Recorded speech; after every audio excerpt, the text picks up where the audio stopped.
Ay, nahitabo ron sa kuan ay Davao. Ang Davao, mura nagkahimtang og martial law gamayng martial law. Looy gani kayo ang usa ka community, kanang ilang community ni Pastor Kibuloy. Kay natanawan nyo social media gahapon, naluoy kong naminaw og nagtan-aw naa sa YouTube ang footages nga nahitabo. 2,000 ka mga pulis nga mao'y ato untang security nag-serve og warrant of arrest. Diskasan sa abogado kay murag na ay gamayng problema ang arrest warrant, pero niingon ang head sa pulis di ni panahon sa pagdiskas attorney. Tagaan ti kag 30 minutos, di gani ka mukuan mamugos migsod. Pero dito day sa luyo sa ilang part sa kingdom, gibungkag nas mga pulis og nanood na. Doon na nga igos tirgas, doon na nagani nga samad, doon na nagipusasan, o doon na nagani nakuyapan tungod sa pag-atakis kasing-kasing, o doon na confirm man tingal ito, duhanay patay tungod kay gi-atakis kasing-kasing kay mga residente man na diha, mga bata, mga tiguang, mga babae, way mga armas, sige lag-ampo, siging trabaho, mga butante na sila, mga voters, mga taxpayers. Unya, ang gibayaran sa taxes nato ang mga pulis. Ang mga pulis, wa na sila'y income nga dili gikan sa atong taxes. Unya, sila'y atong security. Karon di na maminaw sa mga tao nga ilang mo'y nagsweldo nila. Din-a sila maminaw. This is not a time to discuss attorney.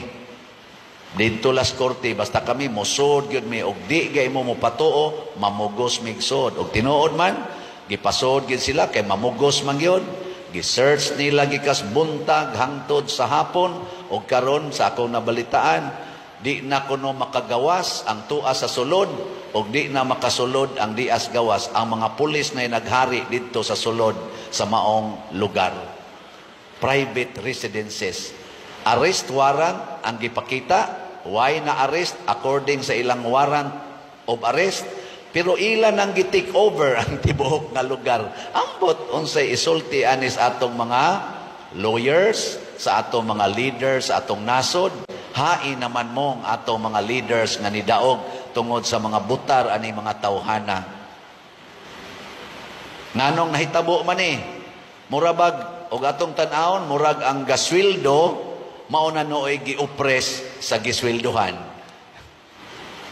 Di na maminaw ngano man kay ang gipaminaw aning ato karong mga kapulisan pulong sa tao, dili pulong sa Ginoo.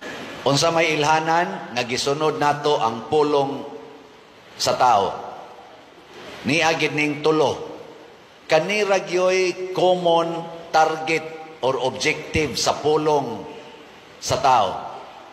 Kwarta, gahom, dungog. Ang pulong sa tao kanunay nagsintro ani nga kabuta gyud ang daghang kwarta, ang taas nga dungog, ug ang dako nga gahom. Nya ang ilar bang giharas ang mga taxpayers, ang mga voters nga maoy nagtuboy aning authority nga naglingkod nato karon. Musugot ba mo? Nakita din dili na ta makamisa. Nanay magwardya diha, mag-anag pusil, nya kita mo'y nagbayad nila taxes, sige silang kaon sa atong kuan, kanang armas nga ilang gida, ang ato gyapong mga buhis, ang gibayad ana. Kanang ilang mga uniform, atong buhis, ang gibayad ana. Nya kita mo ilang hulga-hulgaon, kita mo ilang hadlok-hadlokon ang ilang pusil, nag-training na sila martial arts, nag-training na sila how to attack. Unya kita'y ilang atakihon, nga kita mo'y nagbayad sa ilang training. Unayon ta. Mamalandong ka tawi, mga leaders sa Pilipinas, simbahan o sa gobyerno. Mamalandong kamo dihang mga naa diha naglingkod. Pulos gyud mo nagkaon sa buhis sa mga Pilipinos.